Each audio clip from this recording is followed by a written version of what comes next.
Hello friends, welcome to Heaven Academy. Heaven Academy में आपका स्वागत है। दोस्तों, कल से हमने इंडियन हिस्ट्री स्टार्ट किया था।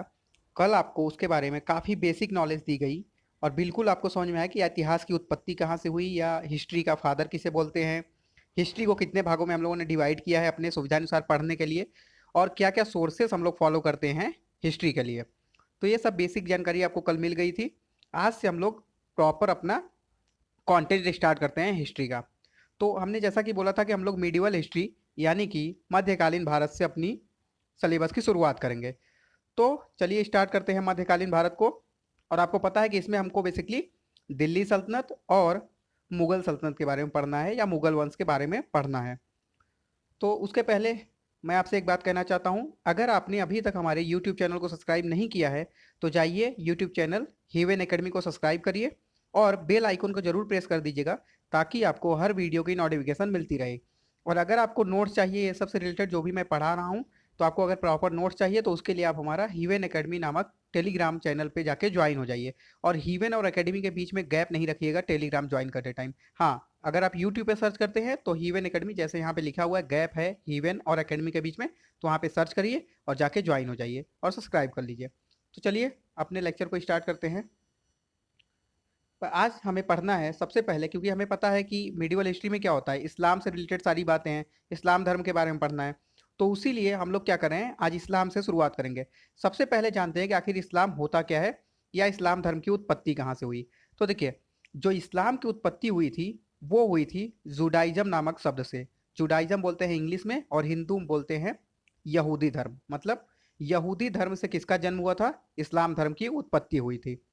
अगर वहीं पे हम बात करें कि इस्लाम धर्म को शुरुआत किसने किया था या इस्लाम धर्म की स्थापना किसने की थी, तो आपको याद रखना है नाम हजरत मोहम्मद साहब जी ने। किसने शुरुआत की थी, ये हैं हजरत मोहम्मद साहब जी। इन्होंने क्या किया था, इस्लाम धर्म की शुरुआत की थी। तो आपको ये नहीं भूलना है, हजरत मोहम्मद साहब जी ने इस्लाम धर्म की शुरुआत की थी।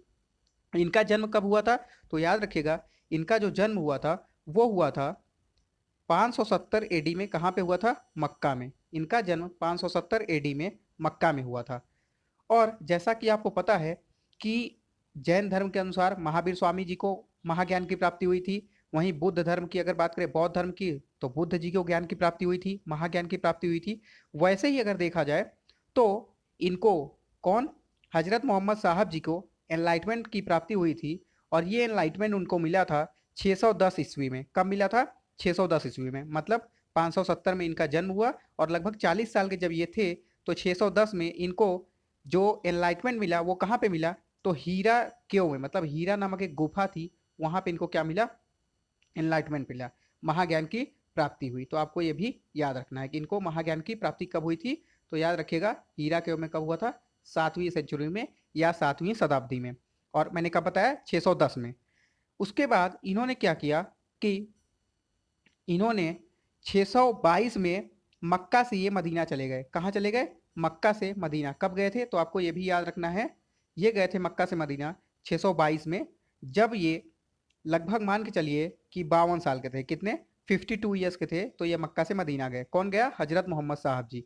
अब जब ये मक्का से मदीना गए तो इसी जर्नी के इनको कहा जाता है हिजारत। क्या कहा जाता है, हिजारत। तो आपको ये भी याद रखना है कि इनके मक्का से मदीना जाने की घटना को क्या बोला जाता है, हिजारत बोला जाता है। तो ये भी आपको नहीं भूलना है, तो ये भी आपको बिल्कुल याद रख लेना है। चलिए आगे बढ़ते हैं। और जब हजरत मोहम्मद साहब जी की डेथ हो गई तो इनकी डेथ के बाद इनके खलीफा, मतलब इनके उत्तराधिकारी के रूप में थोड़ा सा लोगों के बीच में बहस हुआ था। कुछ लोग इनके उत्तराधिकारी को अबू बकर को मानते थे और कुछ लोग अली को मानते थे। देखिए मैं एग्जैक्टली आपको समझा रहा हूँ बेसिकली हुआ क्या था। तो जो हजरत मोहम्मद साहब थे, इनके एक दामाद थे जिनका नाम था अली। क्या नाम था, अली। इनके दामाद का नाम था अली। और इनके ही एक फॉलोअर थे जिनका नाम था अबू बकर।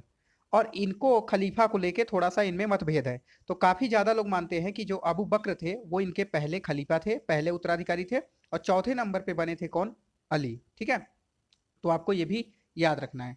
तो देख लेते हैं। हाँ, तो यहाँ पे लिखा हुआ है जो इनके पहले उत्तराधिकारी हुए वो कौन हुए, अबू बकर। तो हजरत मोहम्मद साहब के बाद इस्लाम को स्प्रेड करने की जब बात आती है तो किसने स्प्रेड किया था? तो वो थे अबू बकर। दूसरे नंबर पे फिर खलीफा बने उमर, तीसरे नंबर पे उस्मान और चौथा नंबर पे बने थे इनके दामाद अली। ठीक है, मैं फिर से रिपीट कर रहा हूँ। जो हजरत मोहम्मद साहब के उत्तराधिकारी थे उन्हें पहला नंबर आता है अबू बकर का, दूसरे पे उमर आते हैं, तीसरे पे उस्मान आते हैं और चौथे पे आते हैं अली। ठीक है, और जो ये अबू बकर थे ये सुन्नी थे और जो अली थे ये सिया थे। उम्मीद करता हूँ ये आपको समझ में आ रहा होगा। थोड़ा सा बेसिक है इस्लाम धर्म के बारे में, यहाँ से क्वेश्चन आने के कम चांसेस रहते हैं, लेकिन हमने बोला था कि हम जब पढ़ेंगे तो बिल्कुल डीप में पढ़ेंगे ताकि कोई भी एग्जाम में आपका क्वेश्चन स्किप ना हो आपसे। ठीक है, आप हर एक क्वेश्चन कर ले जाएं, चाहे वो बेसिक से आए चाहे हाई लेवल से आए। तो यहाँ तक आपको समझ में आया होगा। हजरत मोहम्मद साहब के जो उत्तराधिकारी थे इन्हें ही क्या कहा जाता था? खलीफा कहा जाता था। तो अगर आपसे पूछता है कि हजरत मोहम्मद साहब के बाद पहले खलीफा कौन बने थे, तो आपको याद रखना है अबू बकर बने थे। आपको पता होगा कि जो इस्लाम धर्म में इसमें दो कैटेगरी के लोग आते हैं, एक सुन्नी और एक सिया। तो आखिर ये कैसे डिवाइड हुए थे? तो यही था कि जो अली को अपना पहला खलीफा मानते थे 15 से 20% मुस्लिम, तो वो सिया धर्म को फॉलो करते हैं, और जो अबू बकर को अपना पहला उत्तराधिकारी मानते हैं या खलीफा मानते हैं तो उन्हें क्या बोलते थे? सुन्नी मुसलमान बोलते हैं। अच्छा, जो अगर आपसे पूछा जाता है कि जो मुहर्रम मनाया जाना शुरू हुआ तो ये कब मनाया जाता है, तो याद रखिएगा ये जो अली थे इन्हीं के एक सन थे। ठीक है, ये जो अली थे इन्हीं के एक लड़के थे, यहाँ पे लिखा हुआ है ये जो अली थे तो इन्हीं के एक लड़के हुआ करते थे जिनका नाम था हुसैन। अली के ही लड़के थे हुसैन, और इन्हीं की मृत्यु के बाद जब ये हुसैन की मृत्यु हो गई तभी से मुहर्रम नामक त्यौहार मनाया जाने लगा। और ये जो मुहर्रम होता है ये बेसिकली एक बोल सकते हैं कि उदासी वाला त्योहार होता है। ठीक है, ये खुशी वाला त्योहार नहीं होता है, गम वाला त्योहार होता है, लेकिन ये मनाया जाता है किसके मरने पे? तो अली के सन हुसैन के मरने की खुशी मतलब के दुख में ये मनाया जाता है। आपको ये याद रखना है। ठीक है, चलिए आगे बढ़ते हैं। और एक चीज और आपको जानना है कि आगे चल के यही जो सिया और सुन्नी थे इसको मिला के एक नया धर्म और निकाला गया इस्लाम में, और उसी को बोलते हैं सूफी। आपको पता है कि जो सूफी धर्म होता है इसको भी काफी लोग फॉलो करते हैं, और ये जो सूफी शब्द बना है ये बेसिकली सूफ वर्ड से बना है जिसका मतलब होता है पवित्र। ठीक है, तो उम्मीद करता हूं यहां तक आपको समझ में आ गया होगा। आगे बढ़ते हैं। नेक्स्ट देखते हैं। अब यहाँ तो इस्लाम की शुरुआत कैसे हुई, इस्लाम की स्थापना कैसे हुई वो हमने देख लिया। अब देखते हैं, यहाँ से क्वेश्चन ज़्यादातर आएंगे आपके कि भारत में सबसे पहले मिडिवल हिस्ट्री की अगर बात करें तो विदेशी आक्रमण कैसे स्टार्ट हुए और किसने स्टार्ट किया। तो सबसे पहले जो भारत में मुस्लिम अटैक हुआ वो हुआ अरबों का आक्रमण। किसका? सबसे पहले अरेबियंस ने क्या किया? भारत में आक्रमण करना स्टार्ट किया। और उन अरेबियंस में सबसे पहला आक्रमणकारी कौन था? तो वो था मोहम्मद बिन कासिम। कौन था? मोहम्मद बिन कासिम ने सबसे पहले अटैक किया था भारत के ऊपर मिडिवल हिस्ट्री के अंदर। और ये कब से कब तक अटैक किया? तो आपको याद रखना है 712 से 714 के बीच में। कब से कब तक? 712 से 714 के बीच में। सबसे पहले इसने, ये तो मैंने बता दिया कि भारत पर आक्रमण करने वाला सबसे पहला मुस्लिम यही था। ठीक है, कौन था? मोहम्मद बिन कासिम। इसने सिंध पर आक्रमण करके दाहिर नामक हिंदू शासक को हरा दिया था। ठीक है, किसको? दाहिर नामक एक हिंदू शासक था, इसको आपको नाम याद रखना है क्योंकि पूछ सकता है एग्जाम में कि इसने जब मोहम्मद बिन कासिम ने अटैक किया था भारत पे तो उस टाइम सिंध पर कौन शासन कर रहा था? तो एक हिंदू शासक था जिसका नाम था दाहिर, वही क्या कर रहा था? सिंध पे शासन कर रहा था। और इसने क्या किया? अटैक करके उसको हरा के वहां पे अपना शासन स्थापित कर लिया। किसने? मोहम्मद बिन कासिम ने। और ये काफी ज्यादा लूटपाट किया था इसने। नेक्स्ट क्वेश्चन जो बहुत ही इंपॉर्टेंट है, आपसे पूछेगा कि भारत में जजिया कर लगाने वाला पहला मुस्लिम कौन था। आपसे यही क्वेश्चन सीधे सीधे पूछता है एग्जाम में कि भारत में जजिया कर लगाने वाला पहला मुस्लिम कौन था। तो आपको याद रखना है कौन था? मोहम्मद बिन कासिम ही था जिसने भारत में सबसे पहले जजिया कर लगाया था। किसने लगाया था? मोहम्मद बिन कासिम ने। आपको ये भी नहीं भूलना है। और कब लगाया था? ये 712 से 714 के आसपास लगाया था। और जजिया कर कैसा कर होता था? तो ये बेसिकली हुआ करता था कि नॉन मुस्लिम होने का टैक्स देना पड़ता था। ठीक है, मतलब अगर आप हिंदू हैं या ये बोल लीजिए डायरेक्टली हिंदू हैं या ये बोल लीजिए कि आप मुस्लिम नहीं हैं तो आपको मुस्लिम ना होने का टैक्स देना पड़ता था। इसे ही बोलते थे जजिया कर। और ये कौन लगाया था? सबसे पहले भारत में मोहम्मद बिन कासिम ने लगाया था। और ये कितना देना पड़ता था? तो याद रखिएगा अपनी आय का, मतलब आप जितना कमाते हैं उसका 1/2 से 2/3 भाग आपको क्या करना पड़ता था? जजिया कर देना पड़ता था। मतलब 50 से 67% के आसपास आपको अपनी कमाई का जजिया कर के रूप में दे देना पड़ता था। अगर नहीं दे सकते हैं तो आप मुस्लिम में कन्वर्ट हो जाइए, इस्लाम में कन्वर्ट हो जाइए। तो बेसिकली ये उनकी रणनीति थी। ठीक है, आगे बढ़ते हैं। अगर आपसे पूछा जाए कि जब इसने भारत में पहली बार जजिया कर लगाया तो उससे किसको किसको छूट दिया गया था। तो जजिया कर से जो छूट दिया गया था, पहले छूट में तो हम मुस्लिम को काउंट नहीं करेंगे क्योंकि ये मुस्लिम के लिए कर था ही नहीं, तो वो तो पहले से एग्जेम्प्टेड है, पहले से ही उनके ऊपर नहीं लगाया जाता है, ठीक है। तो जो लगाया था हिंदुओं में उसमें किसको किसको छूट था, तो याद रखिएगा पहला जो छूट था विकलांग, दूसरा विधवा और तीसरा ब्राह्मण, ठीक है। तो आपको याद रखना है विकलांग, विधवा और ब्राह्मण इन तीनों को जजिया कर नहीं देना होता था। अगर आपसे डायरेक्टली क्वेश्चन पूछता है कि जजिया कर से कौन कौन एग्जेम्प्टेड था, कौन कौन बचा था, तो विकलांग, विधवा और ब्राह्मण इन तीनों को जजिया कर नहीं देना होता था। अगर आपसे पूछता है कि भारत में कौन से मुस्लिम ने सबसे पहले स्वर्ण सिक्के चलाए थे, तो याद रखिएगा जो मोहम्मद बिन कासिम था इसी ने भारत में स्वर्ण सिक्के चलाए, जिसे दिरहम कहा जाता है। क्या कहा जाता था, दिरहम। और आपको पता होगा कि दिरहम आज भी कहाँ की करेंसी है, तो आपको याद रखना है दिरहम आज भी यूएई की करेंसी है। कहाँ की, यूएई की करेंसी है। अगर आपसे पूछता है कि दाहिर जब शासन कर रहा था और इसने जब अटैक किया था तो उस टाइम पे सिंध का कैपिटल कहाँ हुआ करता था, जो सिंध था इसकी राजधानी कहाँ हुआ करती थी, वो आपको याद रखना है इसकी कैपिटल हुआ करती थी देवल। वहां का राजा था दाहिर और कैपिटल क्या हुआ करती थी सिंध की, देवल। तो आपको ये भी एडिशनल नॉलेज रखना है।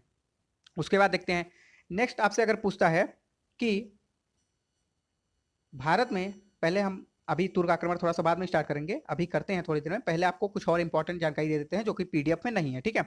तो अगर आपसे पूछता है कि अरेबियन हॉर्सेस लेके आने वाला पहला कौन था, तो ये मोहम्मद बिन कासिम ही था जिसने क्या किया, अरेबियन हॉर्सेस लेके ये भारत में आया था। उसके बाद देख लेते हैं और इसने क्या किया, तो इसने भारत में खजूर की खेती और ऊँट पालन की शुरुआत कराई। किसने, मोहम्मद बिन कासिम ने, या अरेबियंस बोल सकते हैं। तो अरबियों ने क्या किया, भारत में खजूर की खेती और ऊँट पालन शुरू करवाया। मानसून नामक शब्द जो है ये भी किसने दिया है, ये भी अरबों ने ही दिया है हम लोगों को, ठीक है। और एटलस मतलब जो मानचित्रावली शब्द है ये भी किसने दिया है, अरबों ने ही दिया है। तो ये सब सारी बातें किससे रिलेटेड रही, अरबों से रिलेटेड रही। दो चीज और याद रख लीजिएगा, दो बुक इनसे रिलेटेड इंपॉर्टेंट होती है। पहला, एक इन्होंने क्या किया कि अरबी भाषा में अनुवाद कराया था दो बुक को। कौन कौन सा, एक चरक संहिता था और एक था पंचतंत्र। तो याद रखना है अरबियों ने दो भारतीय पुस्तकों का अरबी भाषा में अनुवाद कराया। कौन कौन सा, एक चरक संहिता और दूसरा पंचतंत्र। तो उम्मीद करता हूं आपको अरबियों से रिलेटेड, मोहम्मद कासिम से रिलेटेड, मोहम्मद बिन कासिम से रिलेटेड सारी जानकारियां मिल गई होंगी। इसकी मृत्यु कब हो गई थी, 714 में, 712 में ये भारत आया था, 714 में इसकी मृत्यु हो गई थी। तो ये हुआ अरबियन अटैक। अब देखते हैं हम लोग तुर्क अटैक के बारे में जानते हैं। किसके बारे में, टर्किश इन्वेजन या तुर्क अटैक। इंग्लिश में बोलते हैं टर्किश इन्वेजन, हिंदी में बोलते हैं तुर्क अटैक। चलिए इनके बारे में पढ़ लेते हैं। देखिए जो सबसे पहला टर्किश इन्वेजन हुआ भारत में, तुर्क आक्रमण हुआ, वो किसने किया, तो यहाँ पे लिखा हुआ है महमूद गजनवी। किसने किया, महमूद गजनवी ने भारत में सबसे पहली बार तुर्क आक्रमण किया। और ये कब से कब तक किया था, तो याद रखना है आपको, ये किया था 1000 से लेकर 1027 के बीच में। कब से कब तक, 1000 से लेकर 1027 के बीच में इसने अटैक किया था भारत के अंदर। अच्छा, अब सबसे पहले जानते हैं कि आखिर ये आया किस तरीके से, ठीक है। तो आपको याद रखना है ये किस तरीके से आया था। सेंट्रल एशिया में मतलब अफगानिस्तान के आसपास गजनी नामक जगह हुआ करती थी, जहां पे गजनी नामक साम्राज्य चलता था। फिर से मैं रिपीट कर रहा हूँ, जो मध्य एशिया है अफगानिस्तान के अंदर, तो अफगानिस्तान में एक गजनी नामक जगह है, वहां पे गजनी वंश चला करता था, वो लोग शासन करते थे गजनी वंश वाले, ठीक है। और वहां का उसी गजनी वंश का फाउंडर कौन था या संस्थापक कौन था, तो आपको याद रखना है कौन था, अलप्तगीन नामक शासक जो था वहां का संस्थापक था, ठीक है, गजनी वंश का। तो ये अलप्तगीन वहां का संस्थापक था, किसका, गजनी वंश का। और इसी का एक गुलाम हुआ करता था, कौन था, सुबुक्तगीन।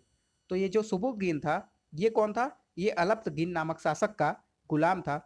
और इसी का बेटा हुआ करता था महमूद गजनवी। कौन हुआ करता था, महमूद गजनवी। अब आपको समझ में आया होगा कि महमूद गजनवी अल्टीमेट था क्या। तो सुनिए, सेंट्रल एशिया में अफगानिस्तान के अंदर गजनी नामक जगह हुआ करती थी, वहां पे एक गजनी नामक वंश चला करता था, जिसका शुरुआत करने वाला कौन था, अलप्तगीन नामक शासक। और इसी अलप्तगीन का गुलाम कौन हुआ करता था, सुबुक्तगीन। और इसी सुबुक्तगीन का लड़का हुआ करता था महमूद गजनवी, ठीक है। तो महमूद गजनवी जो था वो सुबुक्तगीन का लड़का था। हुआ क्या कि इसने 1000 से 1027 तक भारत में 17 बार अटैक किया। मतलब जो महमूद गजनवी था इसने भारत पे टोटल कितनी बार अटैक किए थे, तो याद रखना है 17 बार इसने टोटल भारत पर अटैक किए थे। अच्छा, ये अटैक क्यों कर रहा था, तो याद रखिएगा जो इस टाइम पे भारत की बॉर्डर स्टार्ट हुआ करती थी, जो भारत की सीमा स्टार्ट हुआ करती थी, वो हुआ करती थी पेशावर, पाकिस्तान वाला जो पेशावर है, क्योंकि उस टाइम में भारत में ही था सब, तो वहां से भारत की सीमा स्टार्ट हुआ करती थी। और वहां का एक शासक हुआ करता था जयपाल। कौन था? जयपाल नामक शासक वहां का शासन करता था, पेशावर का। और ये किस वंश का राजा था? जो जयपाल था, ये किस वंश का शासक था? तो याद रखिएगा, हिंदू शाही वंश का शासक था। किस वंश का? हिंदू शाही वंश का। और इसी ने क्या कर दिया था, सुबुक्तगीन यानी कि महमूद गजनवी के फादर की हत्या कर दी थी। किसने? जयपाल ने। इसी ने हत्या कर दी थी सुबुक्तगीन की, और जिसका बदला लेने के लिए महमूद गजनवी ने यह प्रण किया था कि मैं भारत में हर साल अटैक करूंगा। ठीक है, तो इसीलिए बार बार भारत में अटैक करता था, आपको याद रखना है। अब पढ़ते हैं महमूद गजनवी के बारे में, जिससे काफी क्वेश्चन आते हैं। तो इसने सबसे पहला आक्रमण कब किया? तो याद रखना है, पहला आक्रमण इसने किया 1000 ईस्वी में। कब किया? 1000 ईस्वी में। किसके ऊपर किया था? तो मैंने बताया जयपाल के ऊपर, जो कि कहाँ का शासक था? पेशावर का। कब किया था? 1000 ईस्वी में। लेकिन उसका कोई रिजल्ट नहीं निकला। ठीक है, इसने दोबारा 1001 में अटैक किया। कब किया? 1001 में दोबारा अटैक किया जयपाल के ऊपर, और इस बार इसने क्या किया? जयपाल को हरा दिया। और जयपाल हारा जरूर, लेकिन महमूद गजनवी ने उसको मारा नहीं, जयपाल को मारा नहीं, उसको छोड़ दिया, उस पर व्यंग कस दिया, मतलब उसका हंसी मजाक उड़ा लिया। और उसी चीज को बर्दाश्त नहीं कर पाया जयपाल, और कुछ दिन बाद उसने क्या किया? आत्महत्या कर ली। उसके बाद इसका जो नेक्स्ट अटैक देखते हैं। देखिए 17 अटैक हुआ था, लेकिन एग्जाम में आपसे एक दो अटैक पूछता है, वही आपको इंपॉर्टेंट याद रखना है। उसके बाद जो इसने अटैक किया वो किया 1006 ईस्वी में। कब किया? 1006 ईस्वी में। कहाँ पे किया? तो हिमाचल प्रदेश के नागरकोट मंदिर पर इसने अपना नेक्स्ट अटैक किया। तो अगर आपसे ये पूछता है कि महमूद गजनवी ने भारत पर पहली बार कब अटैक किया, तो 1000 ईस्वी में। अगर ये पूछता है कि महमूद गजनवी ने भारत में मंदिरों पर पहला अटैक कब किया, तो आपको याद रखना है 1006 ईस्वी में। कहाँ पे किया? हिमाचल प्रदेश के नागरकोट मंदिर पर। उम्मीद करता हूं आपको यह समझ में आ रहा होगा। उसके बाद 1008 में इसने क्या किया? महमूद गजनवी ने आनंद पाल के सॉरी, जो जयपाल का बेटा था आनंद पाल, उसको हराया। ठीक है, अभी हमने देखा था कि जयपाल को इसने हराया था, और उसके बाद जो गद्दी पर बैठा था वो कौन बैठा था? वो बैठा था आनंद पाल, जो कि जयपाल का ही बेटा था। लेकिन 1008 ईस्वी में इसने क्या किया? गजनवी ने आनंद पाल को भी हटा दिया, मतलब हरा दिया। ठीक है, अब देखते हैं नेक्स्ट। 1011-12 में इसने मथुरा और उज्जैन पर अटैक किया। ठीक है, इसका मेन मोटिव हुआ करता था, क्योंकि शुरू में हमारे मंदिरों में काफी पैसा हुआ करते थे भारत के अंदर, तो इसका मेन मकसद था लूटना, भारत को लूटना। तो ये क्या करता था? मंदिरों में बहुत सारे खजाने हुआ करते थे, सोने चांदी हुआ करते थे, तो ये मंदिरों को नुकसान पहुंचाता था, मंदिरों को नष्ट करता था, और मंदिर से बहुत सारे खजाने लूटता था। तो 1011-12 में इसने क्या किया? मथुरा और उज्जैन पर आक्रमण किया। उसके बाद 1014 में इसने स्थानेश्वर महाराज की मंदिर पर अटैक किया। ठीक है, जो कि स्थानेश्वर कहाँ पे है? ये हरियाणा के अंदर है। तो स्थानेश्वर महादेव मंदिर पर इसने क्या किया? आक्रमण किया। और वहां पे बेसिकली कौन से भगवान रहते हैं? तो चक्र स्वामी जी की मूर्ति लगी है, जो कि कौन है? लॉर्ड कृष्णा जी हैं। तो 1014 में इसने हरियाणा के मंदिर पर अटैक किया। उसके बाद जो इसका सबसे इंपॉर्टेंट अटैक है, वो आपको नहीं भूलना है। इसका जो सबसे इंपॉर्टेंट अटैक है वो है इसका 16वां अटैक। कौन सा? इसका 16वां अटैक सबसे इंपॉर्टेंट अटैक है। इसने क्या किया था 16वें अटैक में? कहाँ पे अटैक किया था? तो याद रखिएगा, इसने अपना 16वां अटैक किया था सोमनाथ मंदिर, गुजरात। ये क्वेश्चन तो इतनी बार रिपीट हुआ है कि अगर आप लोगों ने प्रीवियस ईयर क्वेश्चन लगाया होगा तो आपको पता चल गया होगा। 1025 ईस्वी में इसने अपना 16वां अटैक किया, जो कि कहाँ पे था? सोमनाथ मंदिर, गुजरात पर। कब किया था? फिर से रिपीट कर रहा हूँ, 1025 ईस्वी में। और उस टाइम गुजरात का शासक कौन हुआ करता था? तो याद रखिएगा, भीम प्रथम। कौन था? भीम प्रथम गुजरात का शासक हुआ करता था, जो कि चालुक्य वंश का था। मैं फिर से रिपीट कर रहा हूं दोस्तों, मैं बार बार रिपीट इसलिए करता हूं, जो भी इंपॉर्टेंट चीजें हैं आपको यहीं पे याद हो जाए, आपको फिर से उसको याद करने की जरूरत ना पड़े, यहीं पे डायरेक्ट आपको याद हो जाए। ठीक है, तो देखिए, इसने सबसे अपना मोस्ट इंपॉर्टेंट जो एग्जाम में पूछा जाता है 16वां अटैक किया था सोमनाथ मंदिर गुजरात के ऊपर। कब किया था? 1025 ईस्वी में। और जाहिर सी बात है, वहां पे भी कोई शासक रहा होगा भारत का, तो उस टाइम पे वहां पे गुजरात का शासक था भीम प्रथम, जो कि चालुक्य वंश का था। किस वंश का था? चालुक्य वंश का। उसके बाद इसने बहुत सारे लूटपाट किए वहां से। इसका आखिरी अटैक आपसे पूछता है अगर, तो इसका आखिरी अटैक था 1027 ईस्वी में। कब था? 1027 ईस्वी में इसने अपना आखिरी अटैक किया था। किसके ऊपर? जाटों के ऊपर। किसके ऊपर? जाटों के ऊपर। क्यों किया था? क्योंकि जब ये सोमनाथ मंदिर से लूट के ले जा रहा था काफी सारा सामान, तो इसको जाटों ने रोका था, और इसको चोट वोट लग गया था, फिर वो वापस हालांकि भाग गया, लेकिन वापस इसने क्या किया? आके जाटों के ऊपर अटैक किया था। 1030 में इसकी मृत्यु हो गई थी। कब? 1030 में। किसकी? महमूद गजनवी के बारे में पढ़ रहे हैं, तो इसकी 1030 में मृत्यु हो गई थी। ठीक है, अगर आपसे पूछता है कि सोमनाथ मंदिर को बनवाया किसने था, तो याद रखिएगा, सोमनाथ मंदिर को सबसे पहली बार भीम प्रथम ने बनवाया था। ठीक है, और अगर आपसे ये पूछता है कि सुल्तान और गाजी की उपाधि धारण करने वाला पहला शासक कौन था? तो कौन था? महमूद गजनवी। महमूद गजनवी ऐसा पहला शासक था जिसने सुल्तान और गाजी की उपाधि धारण की थी। तो इतने सारे इंपॉर्टेंट फैक्ट्स आपको पता चल गया किससे? गजनवी से रिलेटेड। अब देख लेते हैं कि इसके टाइम काल में कुछ इंपॉर्टेंट बुक लिखी गई और कुछ इंपॉर्टेंट लोग थे जिनके बारे में हमें थोड़ा सा आइडिया ले लेना है, जिससे फ्रिक्वेंटली एग्जाम में क्वेश्चन आते रहते हैं, तो उसको भी हमें देख लेना है। देखिए, सबसे पहले अल बरूनी की बात देख लेते हैं। अल बरूनी जो था वो 1014 में भारत आया था। कब आया था? 1014 में अल बरूनी भारत आया था। और इसने जो बुक लिखा है वो लिखा है किताब उल हिंद या तहकीक हिंद। ये क्वेश्चन तो बहुत ही बार पूछा गया है कि किताब उल हिंद या तहकीक हिंद नामक बुक या पुस्तक किसने लिखी है? तो अल बरूनी ने लिखी है। ठीक है। उसके बाद शाहनामा किसने लिखा है? तो वो लिखा है फिरदौसी ने। शाहनामा नामक बुक किसने लिखी है? फिरदौसी ने लिखी है। उसके बाद चचनामा किसने लिखा है? ठीक है, चचनामा किसने लिखा है? तो ये भी आपको याद रखना है किसने लिखा है? उतबी ने लिखा है। चचनामा नामक बुक किसने लिखा है? उतबी ने लिखा है। उसके बाद वेहाकी ने क्या लिखा है? तारीके सुबुक्तगीन। तारीके सुबुक्तगीन किसने लिखा है बुक? वेहाकी ने। तो यहाँ तक आपका कंप्लीट हुआ। हमने देखा कि इस्लाम धर्म की स्थापना किस तरीके से हुई। उसके बाद पहला अरबों का आक्रमण या फिर मोहम्मद बिन कासिम ने किस तरीके से आक्रमण किया। उसके बाद हमने देखा मोस्ट इंपॉर्टेंट कि पहला टर्किश इन्वेजन या भारत के अंदर पहला तुर्क आक्रमण किसने और कब किया। तो उससे रिलेटेड हमने सारे फैक्ट जान लिए। उम्मीद करता हूँ आपको बहुत ही ज़्यादा समझ में आया होगा और अच्छे से आपको कंसेप्ट क्लियर हुआ होगा। तो दोस्तों, इस तरीके से आप लोग शेयर करते रहिए वीडियो को। मैं बार बार लाइक शेयर करने के लिए आपको आज इसीलिए नहीं बोल रहा हूँ और ना ही अब ज़्यादा बोलूँगा, क्योंकि आप लोग को भी वीडियो में थोड़ा सा दिक्कत लग रहा होगा कि बार बार ये लाइक और शेयर करने के लिए बोलते हैं। लेकिन दोस्तों, हम लोग मेहनत करते हैं, आपको मेहनत दिख रही होगी। ठीक है। तो हम मेहनत करते हैं, तो उम्मीद आप लोगों से रखते हैं कि आप लोग लाइक और शेयर करते जाएंगे। तो जो भी चैनल को सब्सक्राइब नहीं किए हैं, सब्सक्राइब कर लीजिए और अपने ग्रुप में भी शेयर करिए। व्हाट्सअप ग्रुप, फेसबुक ग्रुप और टेलीग्राम वगैरह पे शेयर करते रहिए। अपने दोस्तों को भी सब्सक्राइब करवाइए और इस तरीके से आप लोग पूरा इतिहास कंप्लीट कर लेंगे धीरे धीरे करके। मैंने आपसे पहले भी बोला है कि 50 से ज़्यादा हम लोग लेक्चर कवर करेंगे, बहुत ही डीप में जाके हिस्ट्री को पढ़ेंगे। तो चलिए, आज के लिए इतना ही रखते हैं। वीडियो को लाइक करना मत भूलिएगा। थैंक यू दोस्तों।